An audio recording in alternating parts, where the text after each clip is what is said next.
রাজকুমারী, আপনি এখানে? বিদ্যুন্মালা ফিরিয়া দাঁড়াইলেন, দেখিলেন গুহার দিক হইতে দ্রুতপদে আসিতেছে অর্জুন। তাহার মুখে বিস্ময় বিমূঢ় হাসি। অর্জুন বিদ্যুন্মালার সম্মুখে যুক্ত করে দাঁড়াইয়া বলিল, রাজকুমারী, আপনি একা একা এত দূরে এসেছেন?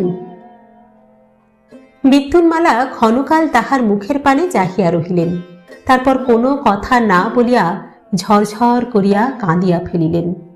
উদ্বেগের সঞ্চিত বাষ্প অশ্রুর আকারে বাহির হইয়া আসিল। বিদ্যুন্মালা চোখ মুছিলেন না, গলদশ্রু নেত্রে ভাঙা ভাঙা গলায় বলিলেন, আগে রোজ সকালে আপনাকে দেখতাম, আজকাল দেখতে পাই না কেন? অর্জুন হৃদয়ের মধ্যে একটা চমক অনুভব করিল। রাজকুমারী এ কি বলিতেছেন?